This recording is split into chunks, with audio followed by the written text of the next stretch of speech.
kinakasakit. Kita ang sitwasyon na sa bugay kung gamay pa siya. Nakuha man ko na iya pusod na infection. Nakikaan naman hindi siya makasurvive. Mag 5 years na siya bago makalakat. Jadi kung nabigay hindi ka lakat, yawan ka pa, di ka rin. Hindi sa karkabe, kita ka sa ginoo, may bawas. Tindan siya. Hindi mo siya mag-vaccine sa sakit ulo niya. Dito niya nalawas yung perfect ka tindan sa gani. Ikaw lang yung nga nanay nga kuhan magkabalakar kung ano na tapos sa esplahan kaya yung balay sakit ulo niya. Isipon mo ginanong ano na kaya to. Sakit ang ulo niya rin sa balay. Sa chat ko sa kay ma'am nga kuhan kung kamusta. Sa advisor niya, okay naman daw. Lumakuan naman yung isip na kayo, okay naman na. In everyone, this is our report.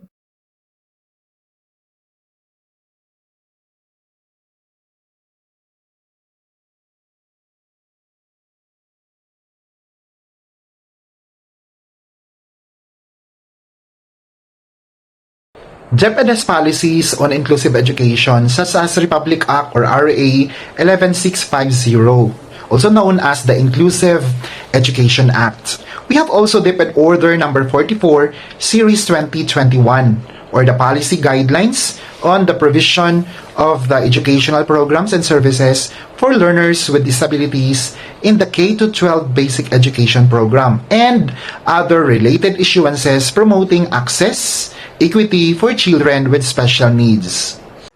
Si John Paul ay masayahing bata. Ganun siyang determinasyon sa kanyang pag-aaral. Bilib na ako sa kanya kasi sa likod ng kanyang kapansanan, nagagawa niya pa rin yung mga task sa silid-aralan. Kaya niyang makipagsabayan sa kanyang mga kaklase. Mataas ang kanyang determinasyon na makatapos sa pag-aaral. Perfect attendance awardee, meron tayo si John Paul Albrena. Buena, John Paul R. Kahit hindi kaya, naya para magtapos pag-aaral. Desper na ako, napapa dahil sikap siya. Mag-aaral mabuti para makapagtapos na pagtrabaho. Ano ang pinakamasaya na experience mo dito sa paaralan? Kaya ako ang experience ay mag-iyoto at mag-nood ng mga panood niya. Ano naman ang pinakamahirap?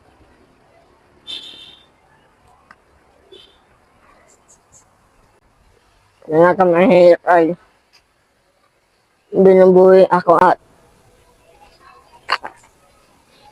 Gusto rin namin iparating sa inyo na anytime we are available kung kailangan ng school ng advocacy or information on our PWD program and services and dun sa mga benefits na ma-avail nila, may batas tayo para dyan. Yun lang yung susundan natin. So we are willing to attend kung meron mga invitation sa amin para mapalawak pa natin. Kasali na dun yung Anti-Bullying Act, meron tayo niyan, and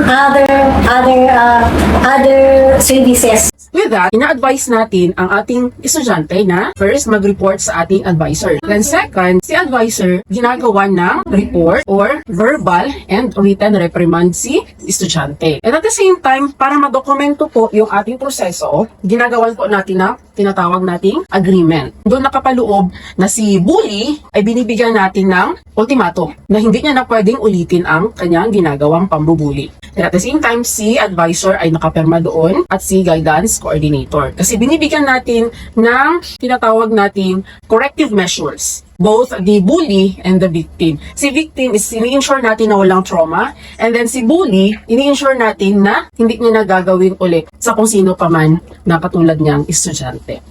DepEd promotes child protection policies, anti-bullying programs, and inclusive practices to ensure that learners with disabilities are not subjected to discrimination.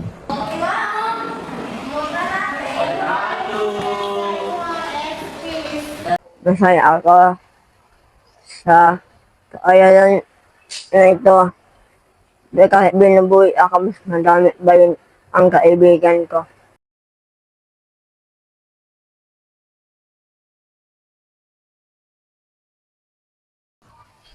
Kasi hindi na gusto magbuhay. Kasi makasakit sa mga tao at sa mga kagaya ko.